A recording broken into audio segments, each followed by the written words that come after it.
some materials that we cover there. So I think that was excellent. Yeah. Yeah, so today we're talking about native advertising and what is it? How did we get here? Why is it creeping into news spaces? And how does that impact the way we see propaganda? So first I want to ask you guys, is everybody here a comms major, or like what's everyone's background and like baseline knowledge in communications? I'm a comm major. Okay. What about the rest of you? I'm also a comm major. Most everyone's I'm a communications and art major. Communications and art. There's a couple PR students too, right? I'm a comm major and an English minor. Uh-huh. Okay. I came to media literacy through prevention and public health. Mm-hmm. I'm a comm major and an economics major. Mm-hmm. That's everybody, yeah? Yeah. Okay. Okay, cool.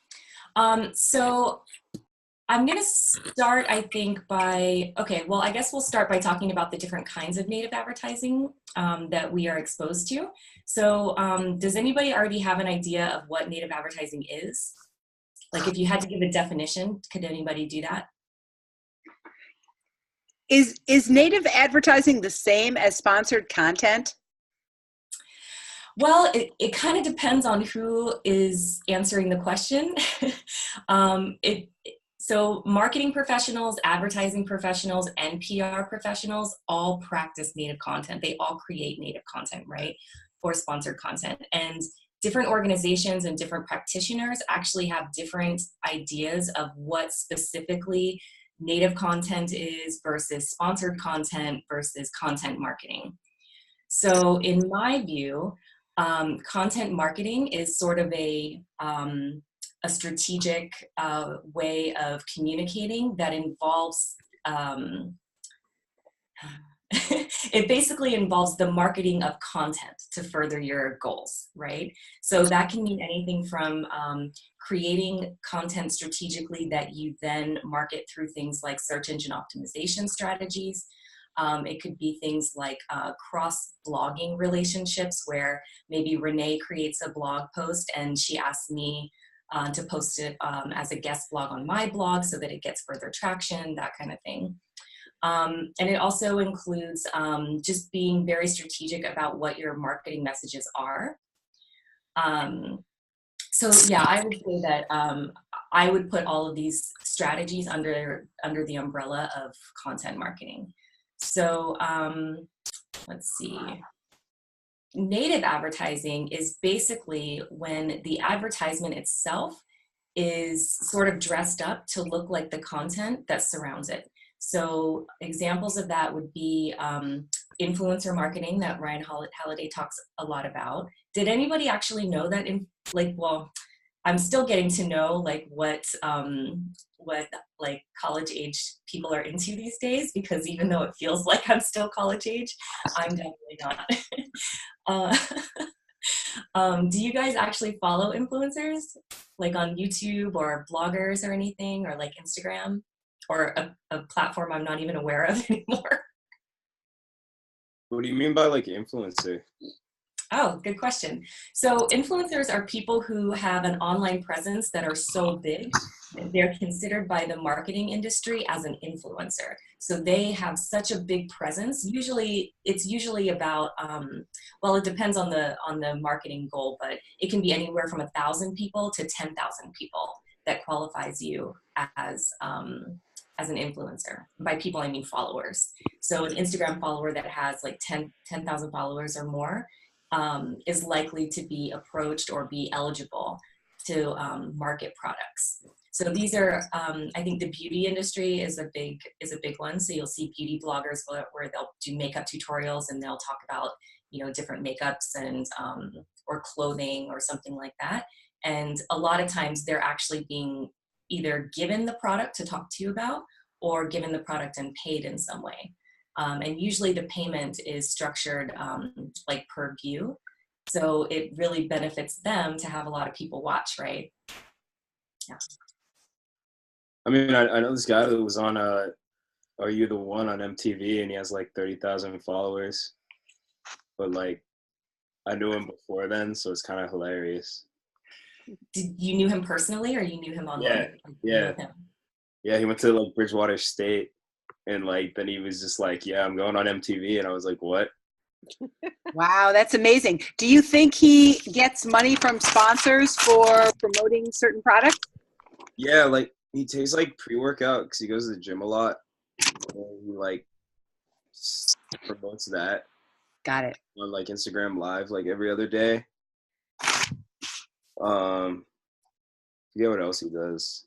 I know he promoted the show a lot, and he just like moved to Florida, but like he just mainly does like a lot of like workout stuff. Yeah, you know, I was actually curious over the last few weeks, like if I knew someone who became an influencer, what that would feel like. Is it weird to see him like that? Well, like the weird thing is like he runs track too, so like he like looks up to me, and I'm just like, bro, like what? Like you're an actual celebrity. So like I'm just like I look up to him and he looks up to me, but he's just like some dude actually. Like on the internet, he's an entirely different person. I wouldn't be friends with internet Andrew. But like real life Andrew's chill. That's pretty funny. Yeah. Lady Gaga was just some girl at one point in time too, you know. Yeah, I was thinking the same. Sorry, did someone else want to say something? One of my roommates is like a fashion blogger, and so she actually gets like free stuff sent to like our house in the mail all the time. And like URI student. yeah. Wow. So marketers send her stuff in the mail. Yeah. And so Yeah. like, And then she writes about it. yeah, they either want her to like post it on her Instagram or like write about it in her blog or something. So that's cool. So that's native advertising? Samantha, asking do you me? know how it got the name Native? I think that's such a bust to natives everywhere. Yeah, so it's, the word native. I don't know who like coined the term, but basically it's native because it's meant to look like like to mimic the content that it's housed within, right? So it's sort of like, yeah, it's meant to, yeah, I guess I'm just repeating the term, which is not what you're supposed to do when defining something, but Yeah. I don't know who named it that, but I'm sure it was a concentrated effort once native advertising became like a thing. Yeah.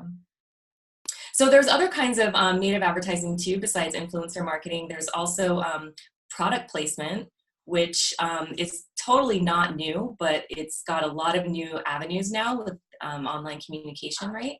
So product placement is when a product is being put into a piece of content, and it's not really being stated that there's an advertisement there. It's just that by it naturally being in the setting, it exposes you to that brand.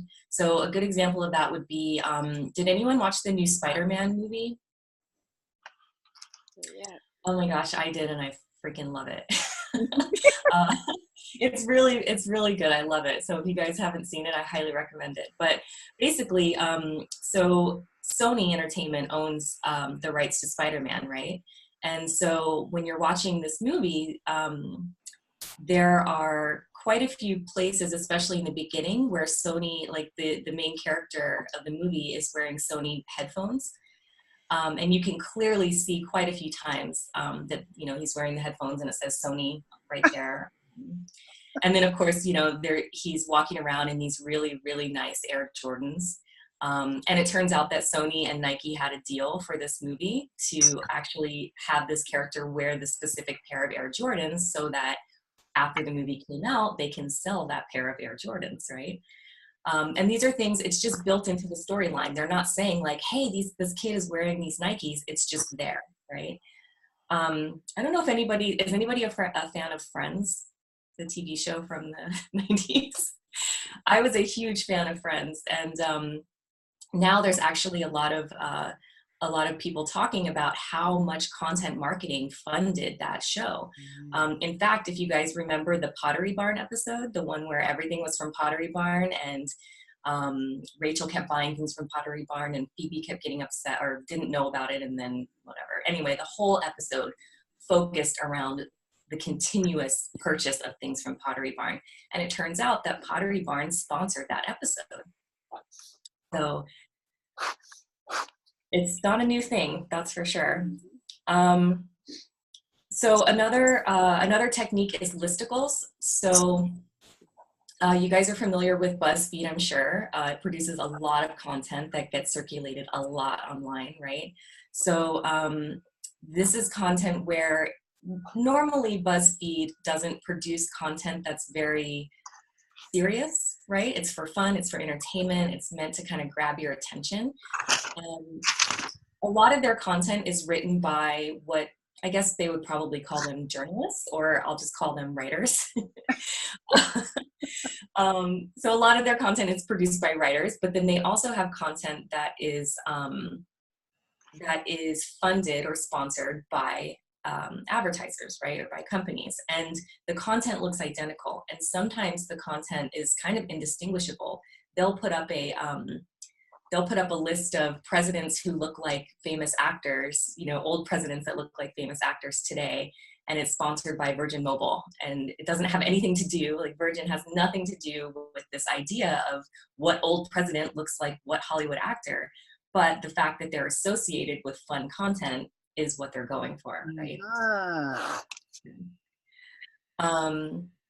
So I will say BuzzFeed, to their credit, does also fund quite a bit of news with this model. So BuzzFeed started off as just a pretty, you know, entertainment heavy website, right?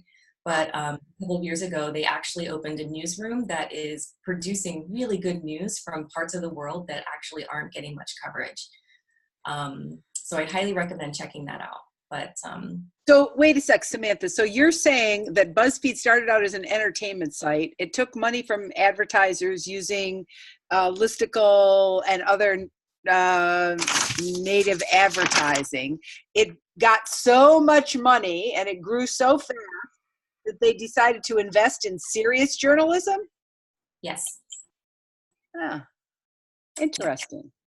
It is, and that actually is what ended up spurring the idea for other serious news organizations to really embrace native advertising. So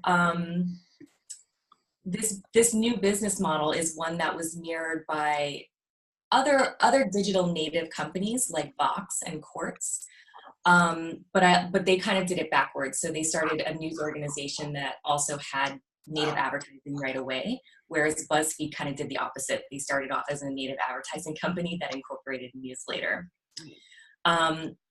So that kind of is, that's really a nice segue into kind of the crisis that news organizations are having now. So traditionally, news organizations have been funded in one of three ways, right? They've been subscription-based or sales-based, meaning that they rely on people like us to purchase their paper for funds. In some countries, this is still the case, not the US, of course, but government pays for the news organization, which is not what we want in the US, right? Because we want our news organizations to hold government accountable. And so we kind of think that they can't be reliant on government and also hold them accountable, right?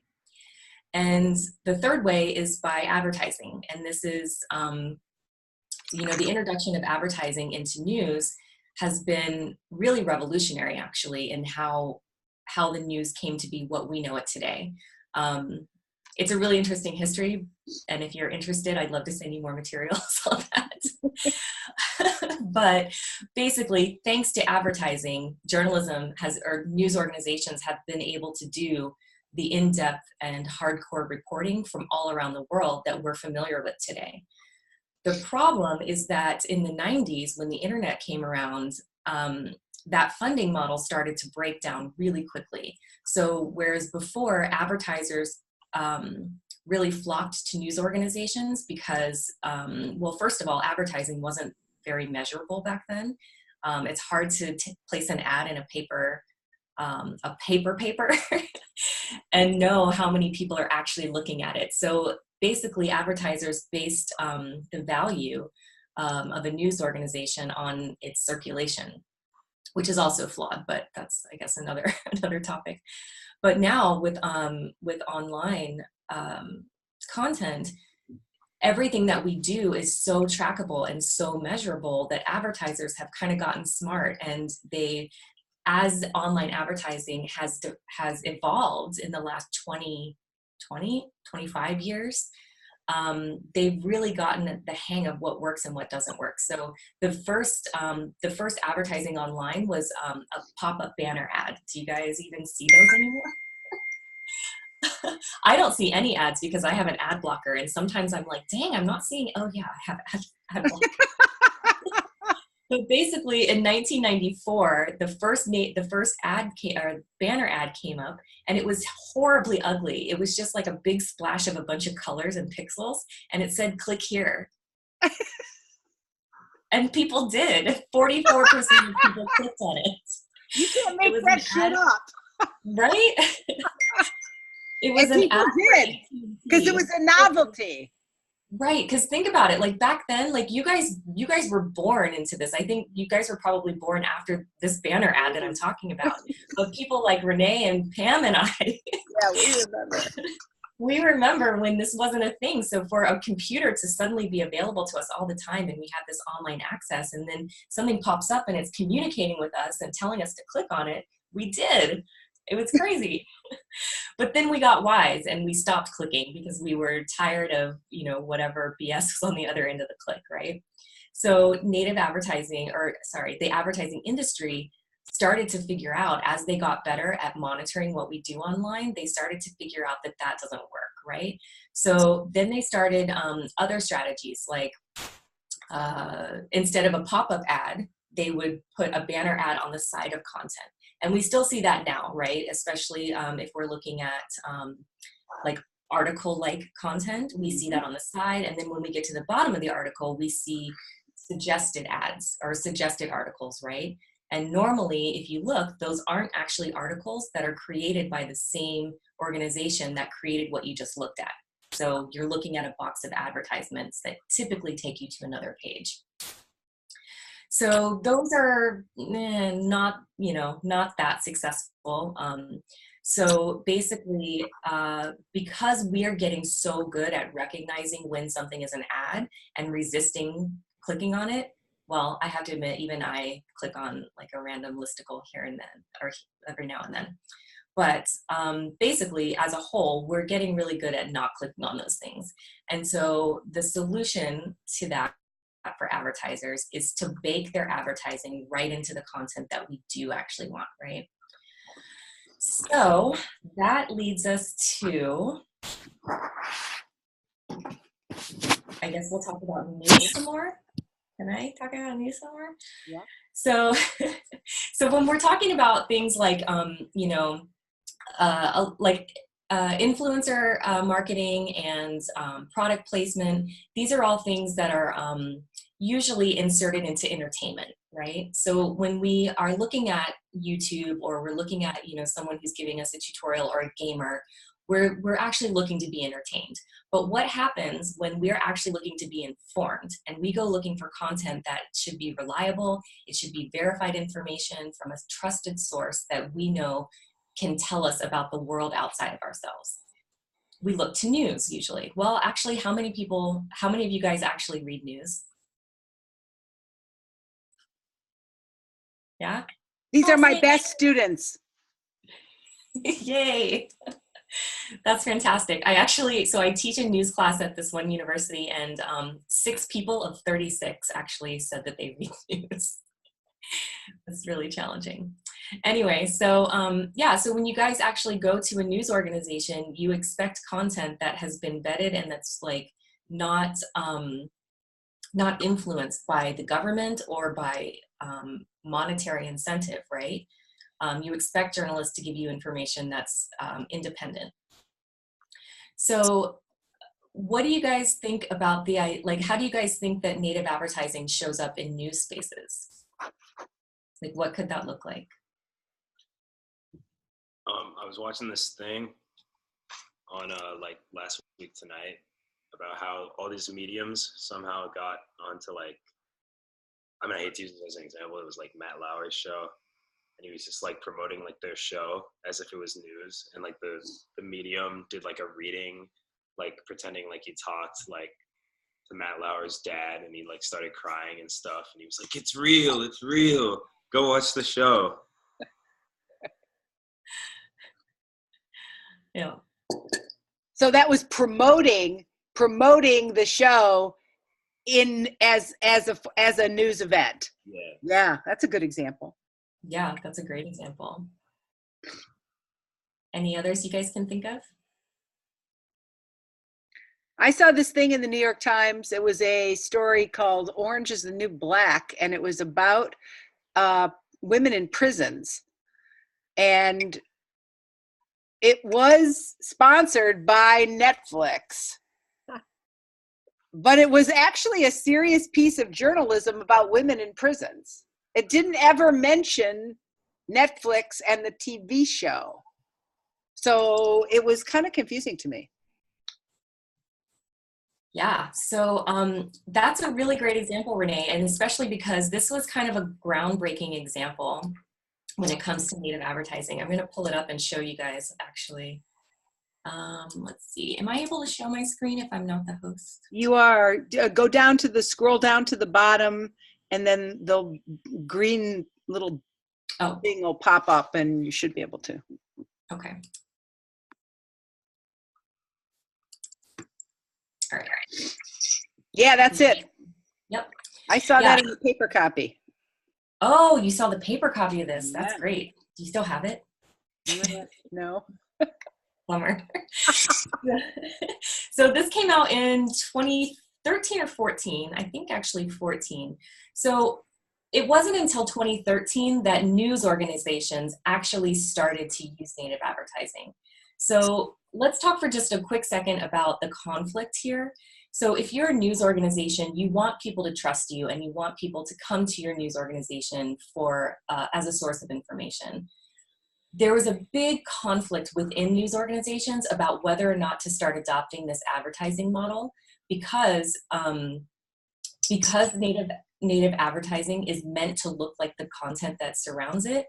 That could be pretty tricky for people, right? If an advertisement is made to look like a news article and people start to realize that the news and advertising kind of are, you know, one and the same or look one and the same, that could really deteriorate the trust of people, right?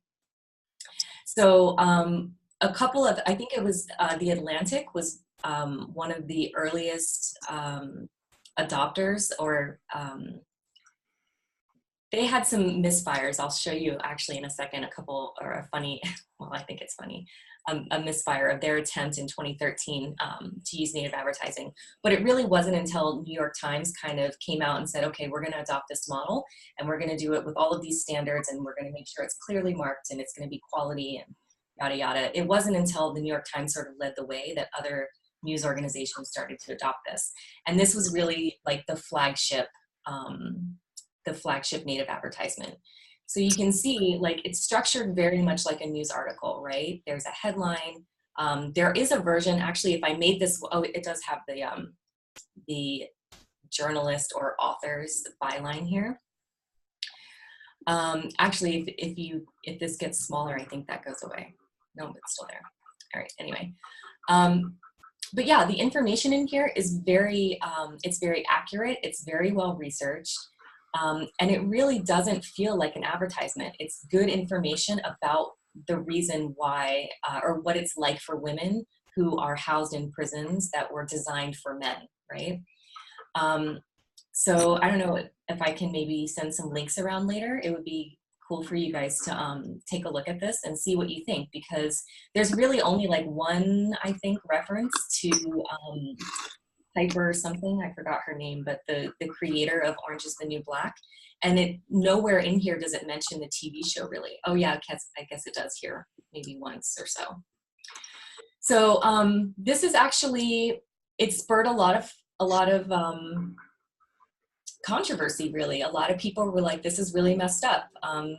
people, you know, shouldn't be getting this kind of sales pitch in the news. But then other people, especially in the industry, in the advertising industry, kind of hail this as the model of what native advertising can be. So they see this as this is a benefit to readers because this style of advertising is actually giving them beneficial information along with the sale, right? Right. Can I ask you a question? Yes. So we read Eddie Bernays at the beginning of this semester. Yeah. And he, the grandfather of public relations, he was the guy who invented the public event, the staged public event, right? That looked like a real event, but was really designed with a marketing purpose. And because he was the father of public relations, he also pioneered the use of the press release, right? Which is where you write something that looks a lot like journalism, and you send it to journalists with the hope that they're so busy and they're so overwhelmed and they're so overworked that they're going to use your writing in their writing. How is native advertising, or what we're talking about now, how is that similar to or different from the use of press releases? Well, the biggest difference is that when you're writing a press, or when a practitioner is writing a press release, basically what they're writing is hopefully going to be printed word for word. That's the goal, at least, right? And that's happening more and more because newsroom budgets are shrinking and staffs are shrinking. So more overworked journalists are relying more on press releases as either the primary source or one of very few sources for a news story. So in some ways, I guess it's similar in that it's, in both cases, it's the agenda of the PR or advertising company that's really getting printed for us to see. The way it's different is, well, for one thing, news organizations are starting to have their own content studios where they actually work in partnership with these brands to create this content. And in press releases, that does not happen, right? No money changes hands in a press release. Correct. Right? You hand the journalist the content, they use it or they don't use it, but there's no money involved. Yes. But with native advertising, there's a financial transfer of money. Yes, a lot. It's $1 billion industry at this point. Yeah. How about for VNRs? I remember the first time I learned about video news releases, which were kind of a video version of a press release, but was there money exchanged when they went to news sources and the local news just put on their introduction and their outro and called it a news story? Yep. But it's not like native advertising. Right. So these materials, the VNR that Pam's talking about and the press releases, these are materials that PR people put together to make it, like, the whole job of a PR person is to make it as easy as possible for a journalist to write or show the information that the company wants it to, right? And so those practices are meant to just kind of mimic journalism in a way that helps the journalist adopt as much of that content as they are willing to do and as time permits them, which, as I say, shorter on time means more adoption, right? So, yeah. So this is, I think they call it unearned publicity. Mm-hmm. Mm-hmm. Yeah. So, yeah, they don't pay for it because the value is that they get to control the message and they get to control the images, right? Yeah. Okay. I mean, I think I'm finding myself sort of coming down on the side of, at least with that Orange is the New Black article, that it could be a positive thing, like that they might not have written a thing about the plight of women in prison if there hadn't been a buzz that Orange is the New Black started and that people were interested in. So, wow. Yeah, actually, Netflix just published another one in the last couple of years about like when I think it was called 13 Oh, yeah. was published. So there's another native advertisement from Netflix on the New York Times that's very similar. It goes through like the history of slavery, and it's a very well written historical document, really. And it's lightly peppered with advertising, but it's of the same quality. So, okay, let me show you another one and see what you think.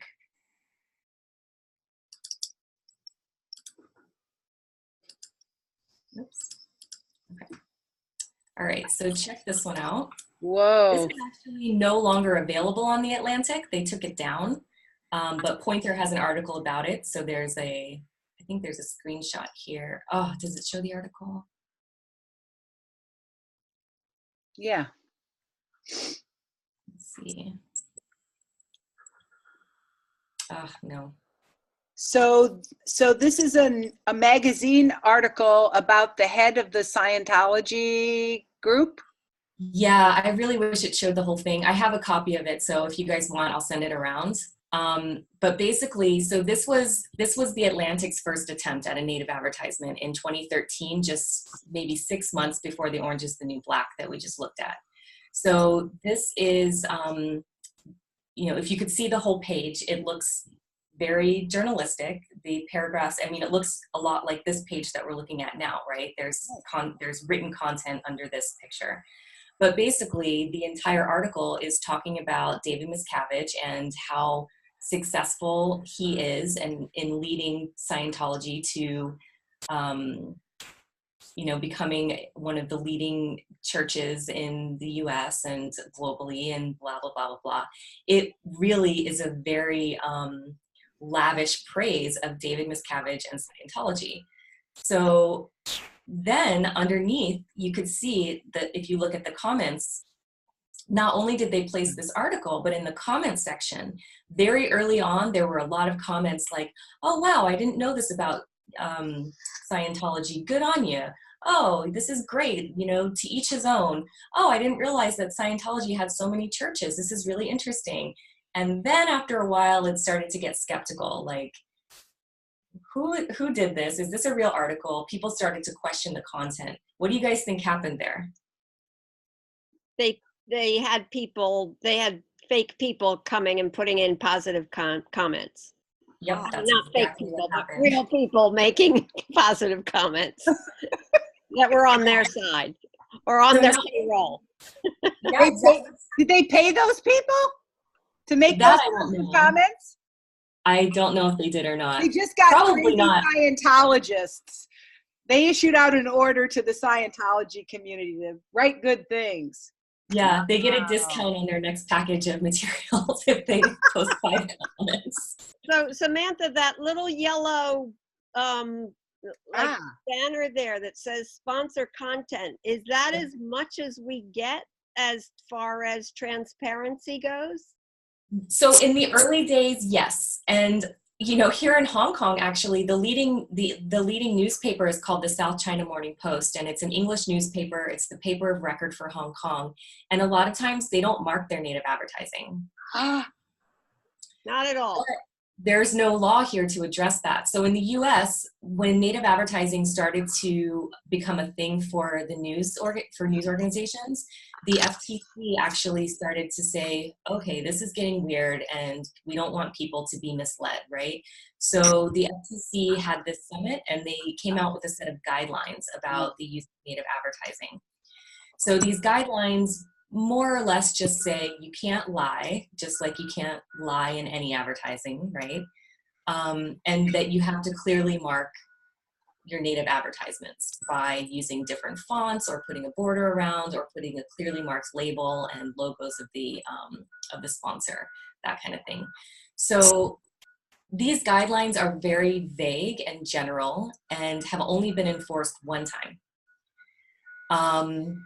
In 2016, the store Lord and Taylor hired, I think they hired like, I don't know, 50,000 online influencers, fashion influencers, to wear a certain paisley dress. And they didn't market. They didn't say anything about the fact that they were running this native advertising campaign. Actually, do I have that? Oh yeah, I do. It's right here. This dress. So they paid ugly. That's what the first thing I thought too. Like, really? So most influencers did not put any sort of hashtag that said like sponsor or ad or indicated all that they're being paid to promote this dress, but they were. And so the FTC caught onto it and actually sanctioned Lord and Taylor. And then Lord and Taylor ended up like settling with the FTC, and I don't really know exactly what that settlement looked like, but this is the only time that it's been enforced to date. But yeah, so yeah, you're right, Pam. At first, this was all we got, right? But now, if you go, even looking at, let's see, where did our Orange is the New Black thing go? So here, most news organizations adopt some format like this, where when you scroll down the page, the logo still stays here, so you can tell. Oh, that's playing, sorry. You can still tell that this is paid, right? And one of the requirements is that it does say that the post is paid for. There have been studies done recently about whether or not people can tell that native advertising is that. And I would say that most of these studies are not super reliable, only because, for one thing, I think people of various ages and experience with online content experience these ads very differently. And the second reason is that the way native advertising has been displayed has changed really rapidly. Like, if you think about it, it's only been, 5 years since news organizations have been using native advertising. And so, in a study done of whether or not people can recognize native advertising in 2016 probably isn't relevant now, right? Because the way that they're displaying native ads is different. So are you saying basically we don't know whether or not people understand what sponsored content or native advertising is? We don't know whether they understand those labels that are designed to provide some kind of consumer protection. We just don't know whether the public recognizes these or not. I wonder what the students think about that. Have you ever noticed those labels, or did you ever notice them before, like today? Was it something you were familiar with or not? What's your perspective on that? Do you think people recognize labels like that and know what they mean? No. I feel like not unless you're looking for it. Like, I feel like now that I know they're there, like, I'll be able to see them. But, like, honestly, I've never noticed anything like paid posts or like, I didn't even know this was happening. Like, even when we scroll through like Instagram, there's that paid content that like shows up that's like has nothing to do with what we follow and stuff. And some people even end up liking that and they don't even realize it. It like reminds me of like the Fire Festival stuff. Mm. Where like all the influencers like just posted that like screen, and all the models posted themselves like partying. Like, everyone was like, oh, this is gonna be lit, and it like wasn't an accurate representation at all. Yeah. Yeah, and that actually put people in danger, right? That's like a really good example of how like being sold something that's not real can actually be really dangerous. Wow. Oh my God, that's fascinating. I've talked quite a bit. It's been 40 minutes, so I want to be respectful of the timeline. So Samantha, we'll see if students have any questions for you, and then we'll turn to what we have to do for our class on the end. But I knew this was going to be a fascinating session. I knew we wouldn't have enough time, but I feel like you've given us a very good grounding in this. And it also, I think, nicely helps us connect the practices that Ryan Holiday describes are kind of like the beginning of this, right? And it's almost like it's evolved even in just the last 10 years. So I'm feeling like you gave us a very good understanding of something like a moving target, right? And that's fascinating to me. But let's see if students have any questions for you, because they have this great opportunity, a public relations professional, a journalism educator, a person from living in Hong Kong. Maybe you have questions for Sam before we turn our attention back to the class.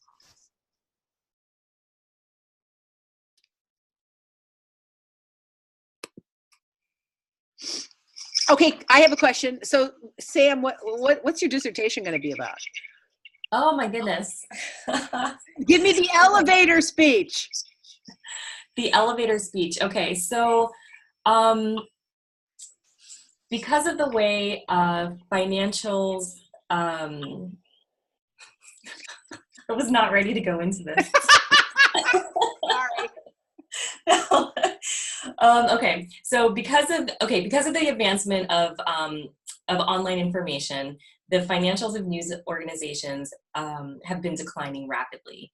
In order to make up for that decline, many news organizations are turning to these native advertising techniques in order to fund the journalism work that they do.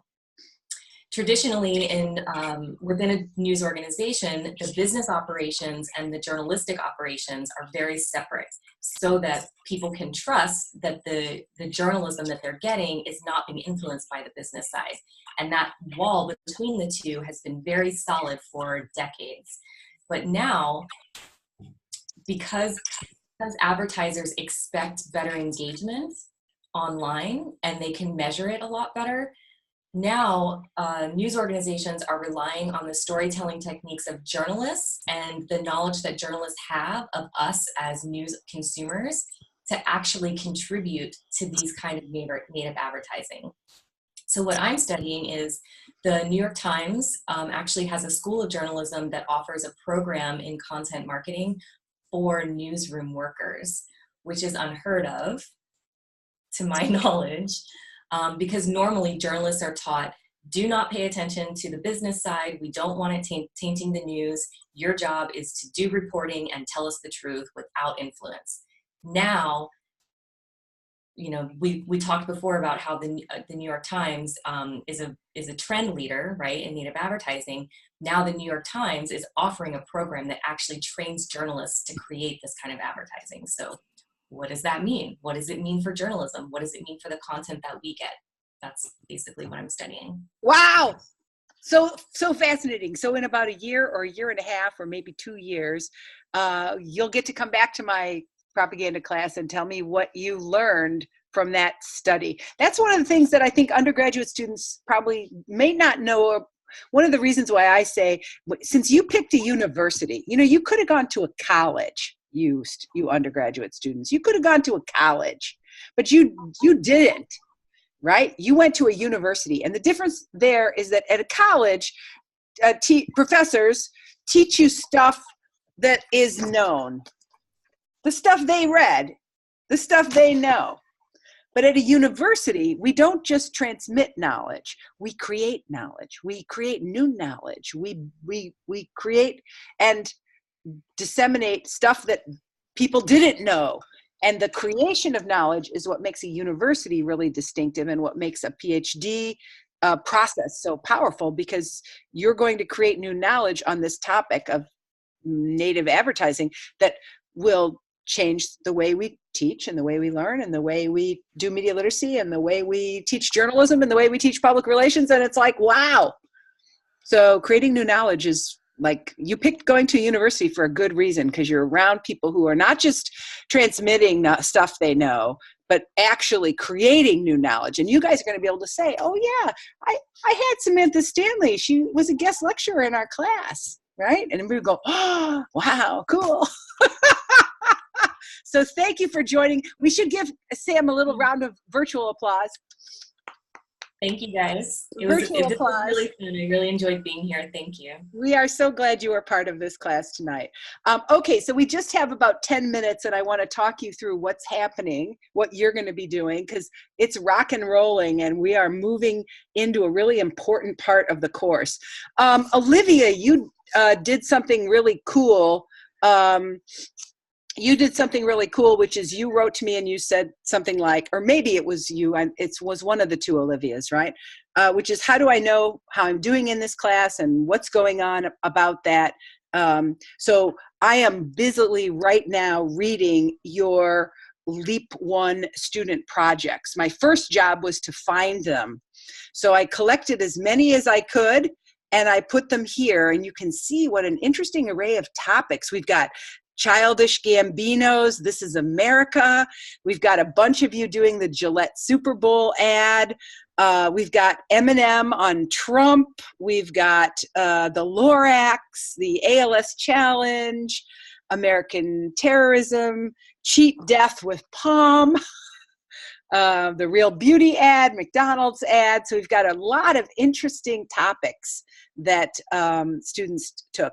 If your work is not here, it's because I couldn't find it.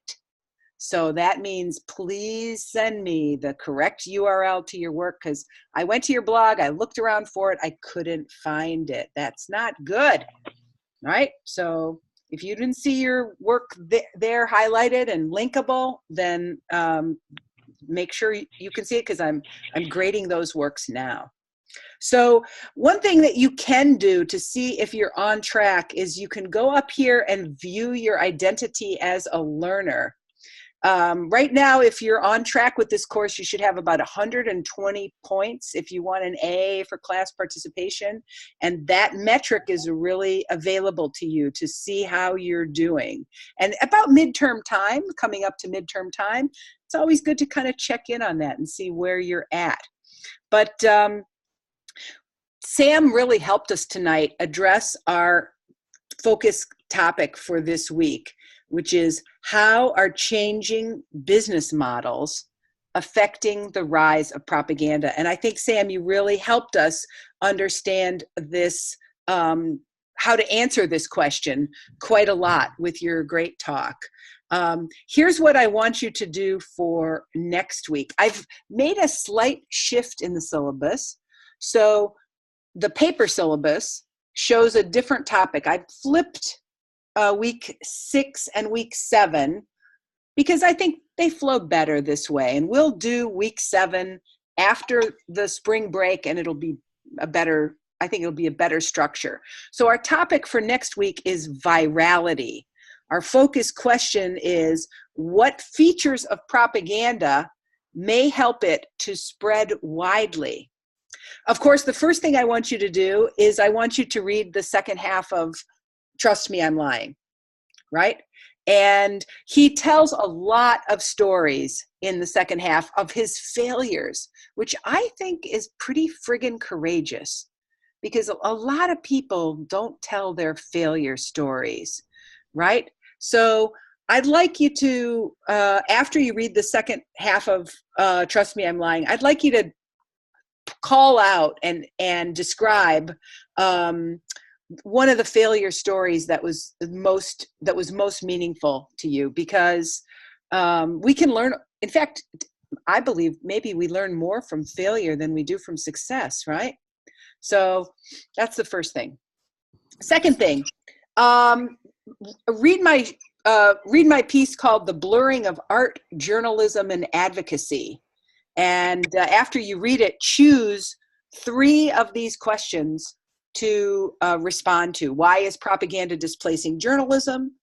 Does theater that aims to shape public opinion by exposing the world's inequities have an obligation to factual accuracy? Why or why not? How did viewers' judgment of the genre of Coney 2012 influence their interpretation of it? Why do people share works whose meanings are ambiguous?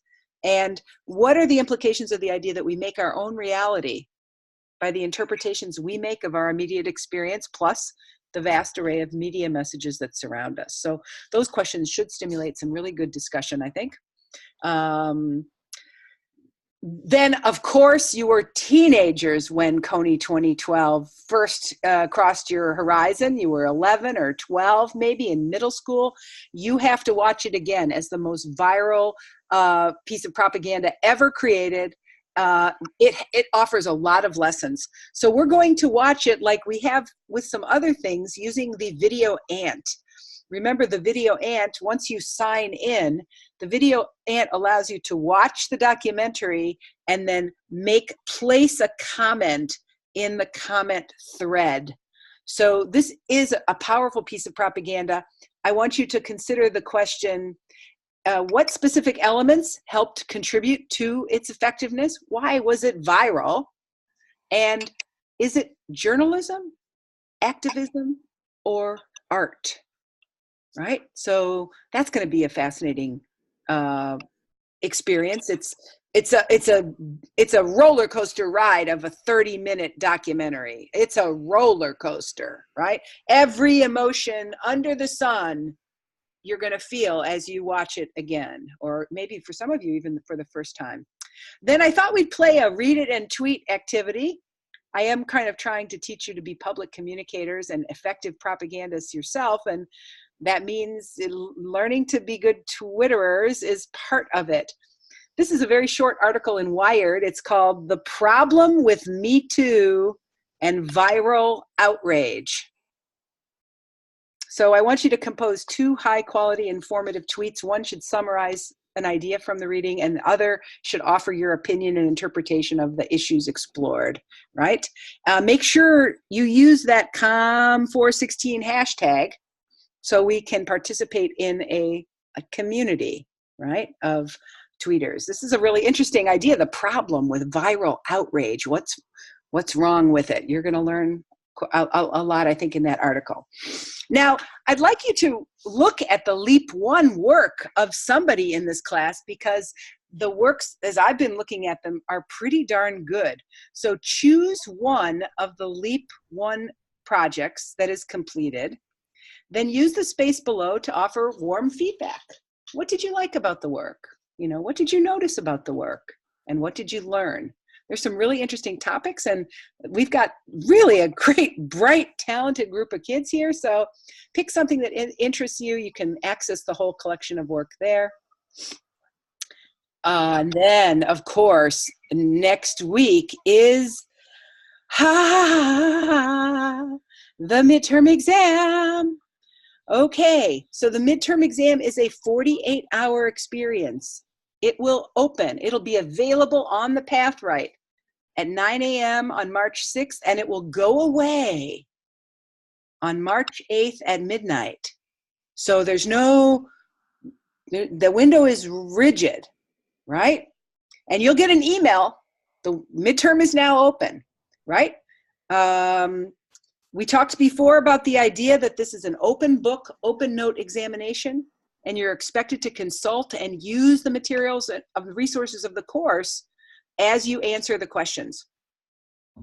And of course, I'm going to ask you to sign an honor code, because the midterm is something you can't collaborate on, You're going to collaborate on a bunch of other things in this class, but maybe not on the midterm. Okay, and then I've also invited you to start thinking about your Leap 2 process, because spring break intervenes right after the midterm. We go on spring break. When you come back, you'll have like literally 2 weeks to do Leap 2.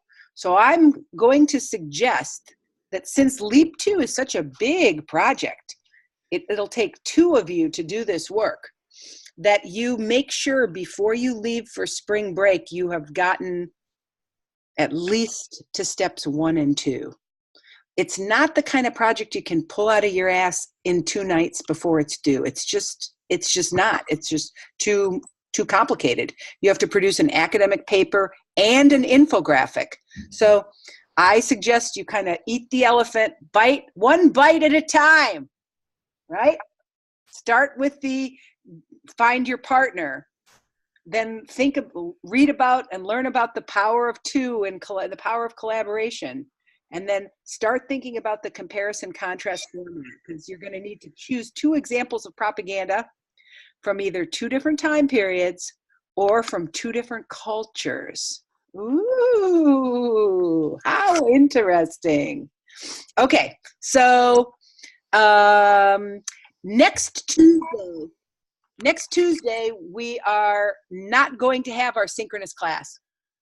I will be in Austin, Texas for South by Southwest, right? And it's just not going to work out. Also, that is the week of the exam. So if you have any questions for me next week or between now and the exam, if you have any questions for me between now and next week, the best way to get your question answered immediately is by using Twitter.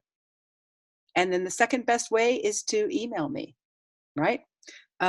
So I wonder if you have any questions before I let you go. Yeah. I tweeted the project to you, but I couldn't post it on my blog because it's a YouTube video. Aha. But like, do you want me to like email that to you or like send the link to you right now? So did you try to embed the YouTube video onto your blog? I just like couldn't figure it out.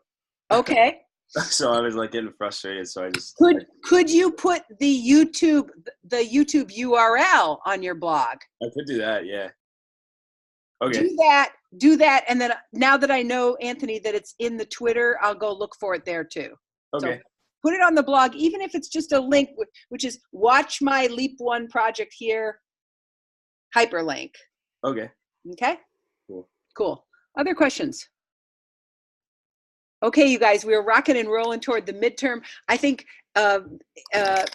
you 8 students, the superstars who showed up tonight, you guys know that the best way to prepare for the midterm exam is simply to look at the focused inquiry questions that we've been working on 1 week at a time. If you feel confident answering those questions, you are going to do great on the midterm, right?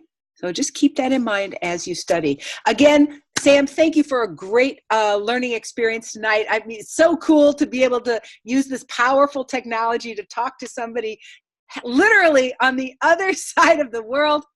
I'll say good night to my students, and I'll say, Sam, have a great morning. All right, bye now, guys. See you next week, or see you the week after spring break. Bye-bye.